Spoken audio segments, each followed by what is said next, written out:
Bear with me, y'all. I don't know how I'm gonna do this tonight.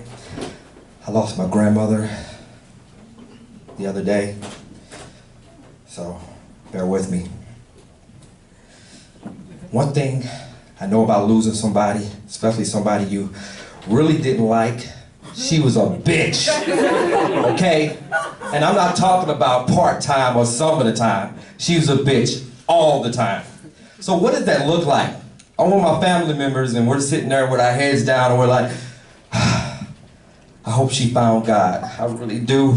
I want her to go to heaven, but she was just a bitch to everybody, even the people at the nursing home. Goodness gracious. She would just throw them her pills when she wouldn't take them, and she would just, wait a minute. Let's not go negative. She had some positive things about her. She was kind of funny. Maybe that's where I got my funny from. Let's stay positive here. But we're holding hands and we're telling stories about how she was a bitch. Everybody had their story. And every couple of minutes go, we're like, hold up now. Let's not go negative.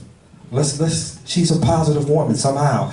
She was funny, but she was a bitch. You know, I'm gonna stay off my grandmother. Rest in peace. Love grandma. You know what I noticed? There's a lot of pervs out in this world. A lot of perverts. And they're everywhere. And a lot of times they don't know that they're perverts. You know, like I'll say for instance, anybody wearing sandals out here? There's foot fetishes out there now. People really have foot fetishes. Could you imagine that? Like somebody can see you in some sandals and you can have some toe jam in the middle of it and somebody could be like, oh my goodness, wow.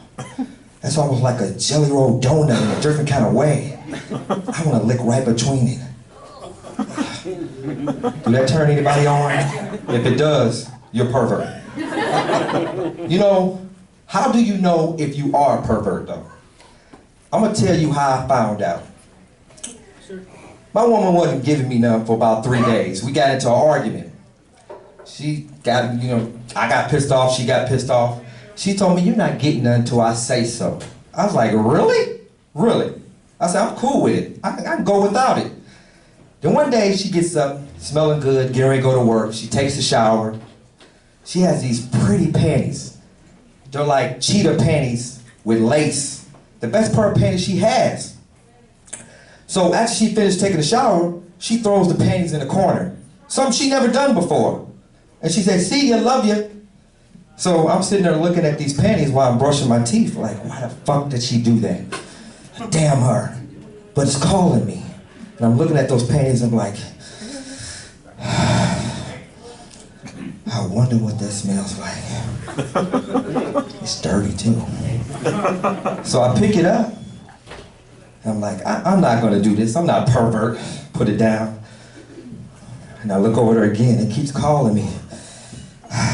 So I picked it up and started wearing it over my head.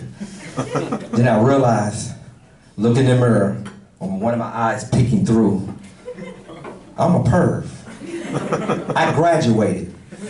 So I can't even talk about the rest of the pervs out there these days. I think I still got time on the clock, so I'm gonna say something else. Anybody got horrible bosses out there? Raise your hand if you got a horrible boss, because they're everywhere. Nobody has horrible bosses? Come on now. Then most of you all must be with your bosses right now, okay? If you don't want to raise your hand, raise your foot, just a little foot. I'll see it. Anybody? I gotta go, that's my time.